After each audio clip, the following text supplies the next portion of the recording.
ایک اتحاد ہے جو کہ ابھی بن رہے ہیں الیکشن لڑنے کے لیے. ایک اتحاد بنے گا الیکشن کے بعد نمبر گیمز پہ. پاکستان پیپلز پارٹی کا فوکس ہے الیکشن کے بعد کے اتحاد پہ نمبرز گیم کی حیثیت سے, اور ہم اس کو ٹارگٹ کیے ہوئے ہیں کہ انشاءاللہ تعالیٰ. لیکن آج سے کچھ عرصے پہلے تک یہ تاثر تھا کہ باپ پارٹی کے جو لوگ نون میں جا رہے ہیں ان کے بارے میں تاثر تھا کہ پیپلز پارٹی میں آئیں گے, کیوں نہیں آئے؟ نہیں, تاثر تو اور بات ہے اور آنا اور بات ہے. تاثر تو آپ بہت سی باتیں کر سکتے ہیں, یہ تاثر ہے وہ تاثر ہے, وہ نہیں ہے. ان کو یہ اچھا لگا کہ وہ پی ایم ایل این اچھی لگی. کچھ لوگ ہمارے پاس ہے majority P M L N میں, ان کو اگر وہ اچھی لگی ہم تو ان کو نہیں روک سکتے ہیں. ایسے پی ایم ایل این کے ساتھ ہمارے باقی سندھ میں بھی جماعت اتحاد کرنا چاہتے ہیں. اور آپ سمجھتے ہیں نون لیگ کا حق ہے جس سے چاہے اتحاد کرے, اور اگر باپ پارٹی کے لوگ ان میں گئے تو ٹھیک ہے, اس کو ہم ویلکم کرتے ہیں, ان کی مرضی ہے, نون لیگ کی مرضی ہے, باپ پارٹی کی بھی مرضی ہے, ٹھیک ہے. بالکل انہوں نے کیا ہے, ہمیں تو کوئی اعتراض نہیں ہے. ہم جب اتحاد کرتے ہیں تو لوگوں کو اعتراضات ہو جاتے ہیں, آپ کو بھی اعتراض ہوتا ہے. نہیں, آپ ابھی اتحاد کریں. آپ نے بلوچستان کی اسمبلی میں اپنا ایک بھی بندہ نہ ہونے کے باوجود پوری حکومت گرا دی تھی, اس پہ اعتراض تھا کہ یار یہ کیا ہوا ہے. آپ نے جتنا ہنسنے الیکشن کے بعد جب ان کا ہمارے ساتھ اتحاد ہوگا اس کے بعد پھر نہ ہنسنا, تب اور ہنسوں گا میں کہ یار یہ تو دیکھو یہ پھر کیا ہوا. اس میں تو یہی ہے نا. دیکھیں جب شہباز شریف صاحب وزیر اعظم بن رہے تھے, میجورٹی پولیٹیکل پارٹیز نے آصف علی زرداری صاحب کو گارنٹر رکھا تھا کہ آپ گارنٹی دیں گے ہم ووٹ کریں گے. تو جب وہ آصف علی زرداری صاحب جو ہے شہباز شریف کے لیے گارنٹر بن سکتے ہیں, تو کیا وہ اپنے بیٹے بلال بھٹو زرداری کے لیے گارنٹر نہیں بنیں گے؟ گارنٹر بنے, لیکن ایک صحیح طریقے سے. اچھا, لیکن ویسے ہی آپ نے کہا کہ پنجاب میں نثار کھوڑا صاحب کا میں نے بیان پڑھا کہ جی یہ جب یہ کہتے ہیں کہ جناب پنجاب کی 120 سیٹیں ہم جیت جائیں گے تو یہ عوام کی بے عزتی ہے, یہ اس طرح کا بیان دینا. You agree? میں عوام کی بیسی کی بات تو نہیں کروں گا. آپ بھی اس سفر میں, پولیٹیکل سفر میں ہمیشہ پروگرام کرتے ہیں. جب ہماری اتحادی حکومت آئی, پنجاب میں شہباز شریف صاحب اور مرکز میں شہباز شریف صاحب, صوبے میں حمزہ شہباز صاحب, ضمنی الیکشن آئے, ہم نے کہا کہ یار ہمیں بھی کچھ سیٹیں دی. انہوں نے کہا نہیں 20 سیٹوں پہ تو صوبے بھی ہم لڑیں گے, آپ 2 قومی سیٹوں پہ لڑیں. ہم ملتان میں لڑے, کراچی میں لڑے, ہم جیتے. انہوں نے کہا تھا 20 میں سے 15 سیٹیں ہم کلین سویپ کر رہے ہیں, 2 کے 3 پہ پی ٹی آئی جیت رہے اور 2 یا 3 پہ ایسی تھا کہ مقابلہ ہے, 3 پی ٹی آئی جیت رہے, 2 پہ مقابلہ ہے, 2 جیت رہے, ایسے ہی کچھ تھا. لیکن جب ریزلٹ آیا, پنجاب میں حکومت ہونے کے باوجود بھی, مرکز میں حکومت ہونے کے باوجود بھی انہوں نے 1 سیٹ جیتی, باقی سارے ہار گئے. اب وہ کلیم کرتے ہیں 20 سیٹیں جو ہے وہ ضمنی میں جیت نہیں سکتے اپنی حکومت میں. اب کلیم کرتے ہیں کہ ہم قومی اسمبلی کی 120 سیٹیں جیتیں گے. کلیم کرنے میں تو کوئی حرج نہیں ہے. جب 8 تاریخ کو بکسے رکھے جائیں گے اور ووٹ گنے جائیں گے اور فری اینڈ فیئر الیکشن ہوں گے, پھر پتہ چلے گا کون سی جماعت جیتتی ہے, کون سی ہارتی ہے, عوام کس کو مینڈیٹ دیتی ہے, کس کو. اچھا, آپ نے بڑی دلچسپ بات کی کہ پچھلے حکمران کو تو حکمران بنانے کے لیے دودھ میں پانی ملانا پڑا تھا. اگر یہ کام نون لیگ کے ساتھ کرنا ہے تو پانی میں دودھ ملانا پڑے گا نا, ایسی کوئی بات کی.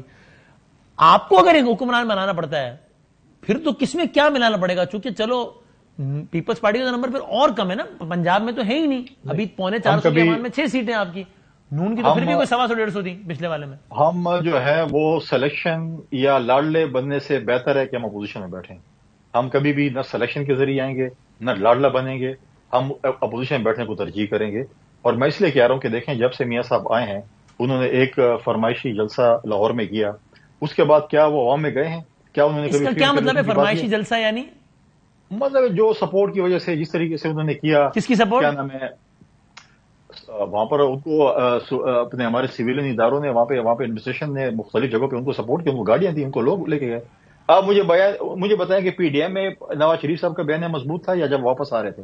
جب پی ڈی ایم کا جلسہ تھا وہ بھی جلسہ تھا, ان کے گزارے لائق جلسہ تھا, لیکن آپ مجھے بتائیں جب ابھی آئے اس سے دگنا تگنا کراؤڈ لے کے آئے, تو کون لے کے آئے, کس طریقے سے آئے؟ اب پنجاب میں عوام میں کیوں نہیں جا رہے؟ اپنا بیان لے کر جائیں نا, اپنا مینیفیسٹو لے کر جائے, عوام میں کیوں نہیں جا رہے؟ یہ تو کہہ رہے ہیں فروری میں الیکشن ہو, یہ ہو وہ ہو, کبھی بھی انہوں نے کبھی بھی نہیں یار فوراً مذاق کر دی کہ آپ سول اداروں کی بات کر رہے ہیں, آپ نے ان کی سپورٹ سے, ٹھیک. اچھا, اور یہ ٹورڈز یہ تو بتا دیں, ابھی یہ سینٹ میں قائد عوام اسحاق ڈار بنے ہیں تو اس پر معترض ہے پیپلز پارٹی. وجہ سینٹ میں پارٹی پوزیشن کے اعتبار سے کیا ان کا نہیں بنتا, نون لیگ کا ان کا رائٹ نہیں ہے کہ قائد عوام ان کا ہو؟ نہیں, ہم یہ کہہ رہے ہیں کہ دیکھیں اس وقت اس کی پوزیشن میں آج کوشش تھی کہ میری بات ہو لیگل پوزیشن کلیئر کروں, لیکن اس میں یہ تھا کہ اس وقت نگراں حکومت ہے. نگراں حکومت میں کوئی حکومت کوئی اپوزیشن نہیں ہے. تو اگر 1 مہینہ 1.5-2 صبر کر لیتے سینٹ کے اجلاس, اور اس میں تو کچھ نہیں ہوتا کہ کون لیڈر آف دی ہاؤس ہے, کون اس وقت کون ہے لیڈر آف دی ہاؤس, کس کی حکومت ہے, کون اپوزیشن میں, کسی کو بھی نہیں پتا.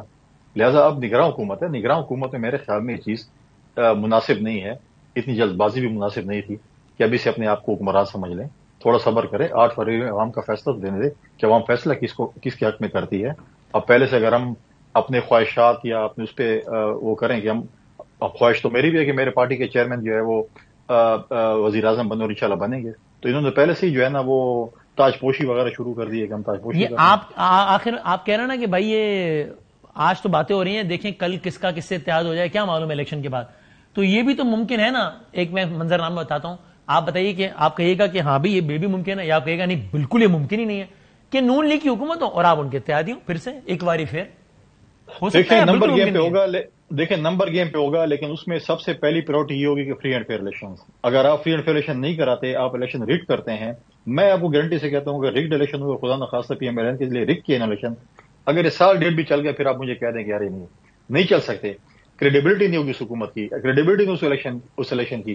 اور جب آپ ایک ملک میں جس وقت اکنامیکل کرائسس سے گزر رہے ہیں، پارلیمنٹ میں کریڈیبلٹی آپ کی نہیں ہوگی، عوام میں کریڈیبلٹی نہیں ہوگی، تو آپ اکنامیکل کرائسس سے کیسے. اگر الیکشن ریگ نہیں ہوا تو نون لیگ نہیں جیتے گی، پھر کون جیتے گا؟ دیکھیں الیکشن اگر ریگڈ نہیں ہوتا ہے اور اگر نون لیگ نہیں، ہم یہ نہیں کہہ رہے، اگر الیکشن ریگڈ نہیں ہوتا ہے، پی ایم ایل این بالکل لوگ اگر ان کو ووٹ کرتے ہیں، اگر وہ جیتے ہیں یا کوئی اور پارٹی جیتی ہے، بالکل لوگ ایکسپٹ کریں گے. لیکن یہ چیز نہ ہو کہ ریگڈ الیکشن ہو اور پھر آپ کہیں کہ نہیں ہم یہ آپ ان کو سپورٹ کریں. ایسی چیزیں نہیں ہو سکتی. اور اگر فری اینڈ فیئر الیکشن، میرے خیال میں میرے ذاتی تجربہ یہ ہے، ہم فیلڈ میں موجود ہیں، اگر فری اینڈ فیئر الیکشن ہوں گے تو کسی کے پاس نہیں لگ رہا کہ اتنی زیادہ میجورٹی ہوگی. ایک مطلب ہے کہ کولیشن حکومت بنے گی، مختلف پولیٹیکل پارٹیز کی کولیشن حکومت بننے جائے گی، اور وہی میں سمجھتا ہوں کہ اس ملک کو بحران سے نکالے گی. تھینک یو ویری مچ سر، بہت شکریہ فیصل کریم کنڈی صاحب. ہم سے ایک بریک کے بعد ہم کنکلوڈ کرتے ہیں.